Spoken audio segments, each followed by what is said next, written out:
Hi, Gerhardt Bloom. Once again, let's look at the tyranny and the delusions of the social justice movement.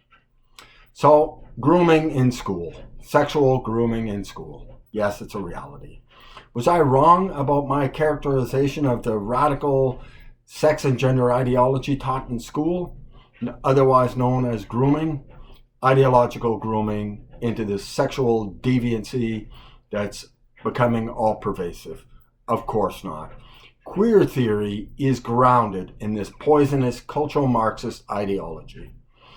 You see, for them, the leftists, the cultural Marxists, our received understanding of sexuality, sexual identity, is explicitly viewed as socially constructed and culturally and legally policed.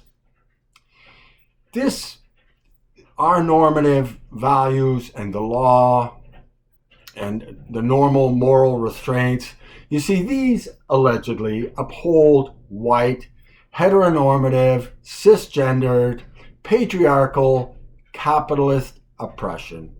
And yep, these deluded zealots for social justice actually believe this poisonous nonsense. You see, leftists, they don't see themselves as making sexuality and sexual identities as political. They see them always already political. Remember, the personal is the political? This is exactly what that slogan means. Our lives, our identities are always already political. So they're fighting on behalf of the oppressed. They are fighting for radical sexual liberation. And no, sexually provocative drag shows, that's liberation. That's not destroying the innocence of children. And pornographic reading material in the school books, same thing. And by pornographic, I'm talking about images of, mutual masturbation, threesomes, discussions of oral and anal sex. Absolutely appalling. Yet this under the banner of liberation.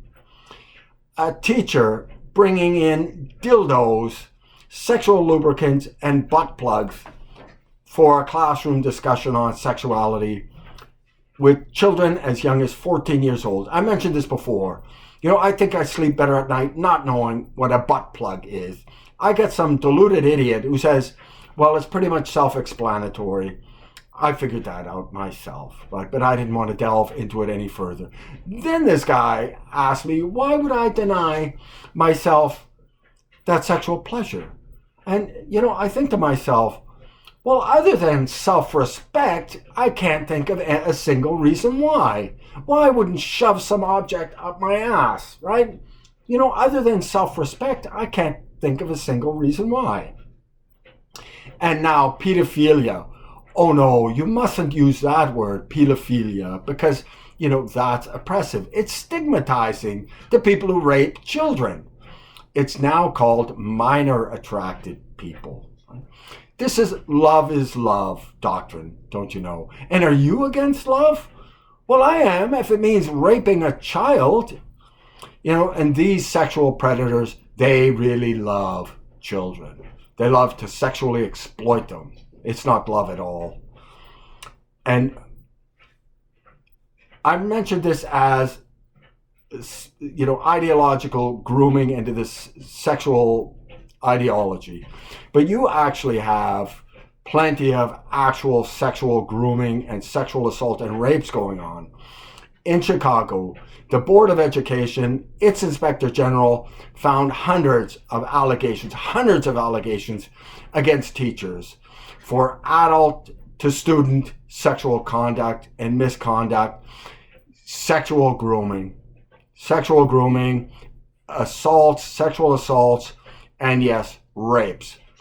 Chicago school teachers, hundreds of incidents in 1 year from 2020 to 2021. Under the guise of this ideological liberation, you have plenty of sexual predators. And why wouldn't they feel empowered with this ideology that's being spread across schools throughout the United States and Canada. It is appalling. It is appalling. These leftist teachers are exploiting children to further their ideological ends. They don't give a damn about these children and poisoning their innocence and destroying their lives and victimizing them, all so that they can wave the banner of moral leftist virtue. Anyways, I hope you will check out my book, Deconstructing Social Justice, available on Amazon. Not important because I wrote it. I wrote it because the issues could not be more important. Thank you.